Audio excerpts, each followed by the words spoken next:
On this early access on the 6th of December, you will have 6 classes available to choose. So in this video I will be talking about each of these classes that you can play. We will start with the Monk. You'll be able to choose the Monk, a fast and furious melee fighter. His mechanics involve building up and keeping momentum. To do the best from your character, you'll need to use several combos, and for that you need to find skill gems.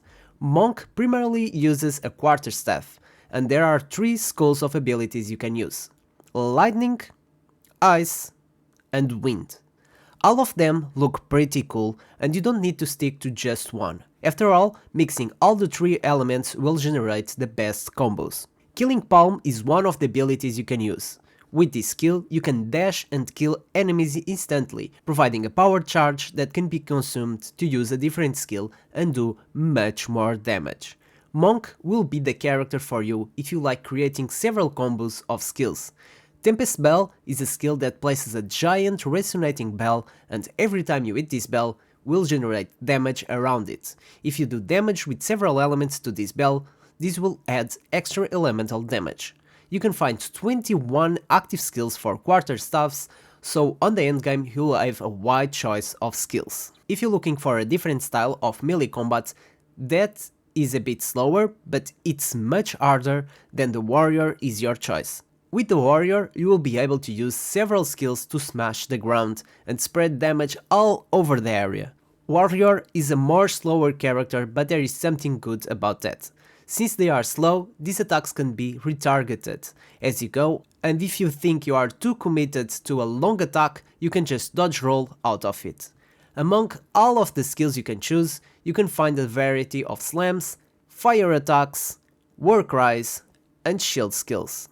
This is one of the skills we have seen Jonathan Rogers using, where you set the ground on fire and you slam the ground that will cause these fissures to erupt lava and do massive damage. War cries work a bit different. These skills will empower your other skills. For example, Seismic Cry will double any slams for your next attack. If you prefer to be more defensive, then you can equip a shield, and in Path of Exile 2 you can raise your shield to block any incoming damage from the front, even spells. While holding your shield, a stun meter will build up as you take damage. If it reaches 100%, your stance will break and you will be vulnerable. Some enemies will have unblockable attacks, which will be indicated by this red flash. So make sure to dodge this one and don't try to block it, because you can't. Using a shield will also give you access to shield skills. Warrior also has access to totems, like Shockwave Totem, which can be placed to stun nearby enemies and trigger aftershocks. You can use Astral Totems, which allow you to use any other slam skills from your list. So basically, when you're using this totem, it will replicate the skill you choose to use on it. There are a total of 20 active skills for maces to try out in this game. If you're looking for ranged attacks with a bow, then a ranger will be your choice. In Path of Exile 2, they want to make a ranger a more agile character, so this time you can shoot while moving. Combining this with all the skills you can use to jump around, you will have a lot of mobility.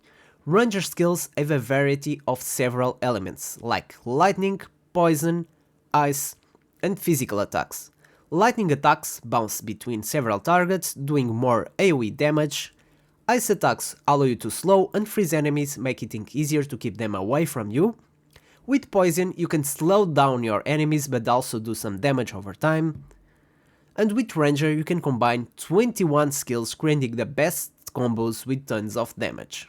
The Mercenary can wield a crossbow that can be loaded with different ammo types, giving you a lot of versatility and mobility. All classes can be played with WASD, which means this class or the Ranger can be played like a shooter. You will find skills that work like shotguns, sniper rifles, assault rifles, or grenade launchers, but you can find even more. You can switch fast between different types of ammos, being able to combo with all your skills and different types of ammo. Let's take the example of the Glacial Bolt, to create walls of ice to separate enemies, then switch to Fragmentation rounds to explode the ice, dealing area damage.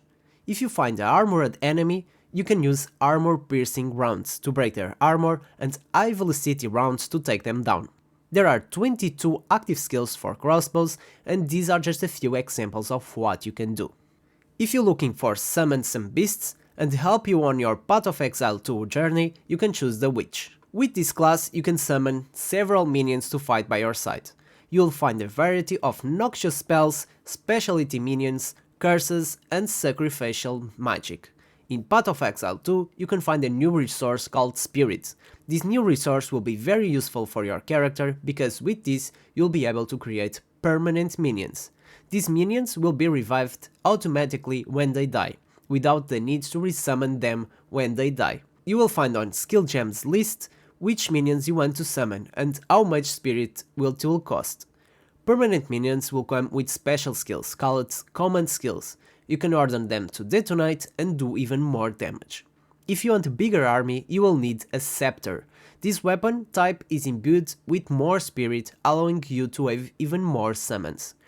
Besides summons, the witch has a range of chaos spells to spread disease amongst your enemies or bone skills to impale them. There are 25 active occult skills that you can use with your witch. Next class we have the Sorcerer, which use elemental magic damage to kill hordes of minions. In this range of magic skills you can find fireballs, icy explosions, lightning storms, and much more. Each spell gives you the ability to combo with other spells even if they are from different elements. Let's take an example of the Flame Wall, that will conjure a burning wall that will damage your enemies and also empower all the projectiles that pass through it. Will be a good idea to swap weapons with different bonus to power up your skills, depending of each element you are using. The Sorcerer can also make use of trigger gems. For example, you can grab the Cast on Ignite gem and use it with Firestorm. When you ignite enemies, a counter will go up in the top left corner when it's full, and the Firestorm will automatically be cast at the enemy that was ignited. You can find 25 active elemental skills that you can use on the endgame to mix and match and produce a crazy feast of spells. These are the characters able to play on the early access, but when full release you'll find even more. They will be adding 6 more classes with the same quantity of skills like this. So if you want to follow more content about Path of Exile 2, make sure to leave a subscribe in this channel where I do variety content, or follow the channel in the comments below with only Path of Exile 2 content. Thank you so much for watching this video and see ya next time.